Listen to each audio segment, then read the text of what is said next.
Setelah menerima laporan dari Presiden ke-7 RI Joko Widodo, Polda Metro Jaya memanggil Roy Suryo untuk dimintai klarifikasi. Roy mengaku siap menghadiri pemeriksaan. Sementara pengamat hukum mewanti-wanti penyelidik berhati-hati agar tidak terjadi kesesatan objek dalam penyelidikan.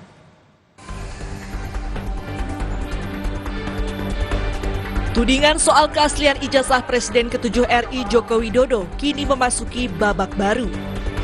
Penyidik Polda Metro Jaya mengirimkan undangan klarifikasi kepada Roy Suryo untuk menjalani klarifikasi hari ini.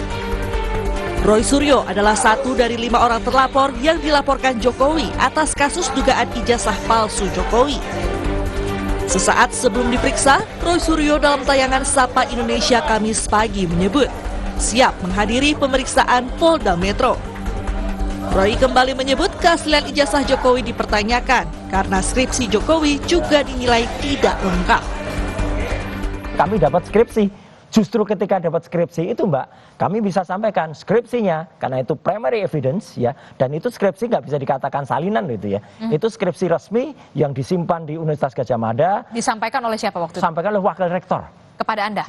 Iya, dan saya Dr. Reswan, dan itu kita periksa dan disitulah kita menemukan banyak sekali kejanggalannya, tidak ada lembar pengesahan, tidak ada nama Kasmujur dan sebagainya, dan satu kesimpulannya Mbak, sepele saja. Tidak ada nama tidak ada nama dosen pembimbingnya, nggak ada. Pak Kasmujur nggak ada. Di lembar? Di lembar di dalam skripsi itu. Kan aneh gitu. Yang namanya dosen pembimbing, meskipun itu bukan dosen pembimbing akademik ya, misalnya ya, meskipun itu dosen pembimbing skripsi, meskipun sekarang ada juga kayaknya ada sinkronisasi, tadinya dosen skripsi lo ya, terus sekarang dikoreksi jadi mengaku oke lah, tapi tidak ada lembar pengujian. Dan kesimpulannya kita jelas, kalau dari sebuah telur yang busuk, anggap aja skripsi ini busuk, tidak mungkin menghasilkan hewan atau ayam yang bagus.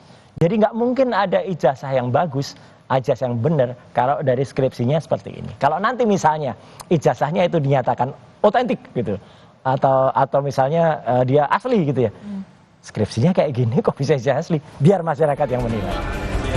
Sementara itu terkait penyelidikan Bareskrim terkait gugatan ijazahnya, Jokowi menyebut sejumlah barang bukti termasuk ijazahnya masih dipegang oleh Bareskrim untuk keperluan penyelidikan dan pemeriksaan laboratorium forensik. Selain penyelidikan Bareskrim, Jokowi menyebut akan memenuhi proses hukum, termasuk terkait 2 laporan lain yang saat ini juga berjalan, yakni di Polda Metro Jaya dan Sleman. Supaya tahu ya, di Bareskrim itu ada aduan. Ada aduan dari seseorang. Menyerahkan berkas ijazah asli, baik yang universitas sama yang SMA, SMP, SD. Kita berikan. Sampai sekarang masih di sana ijazahnya. Yang kedua, ada yang kita melaporkan, itu di Polda Metro, itu beda lagi. Tolong ada lagi yang di sini, di Solo, itu perdata, beda lagi.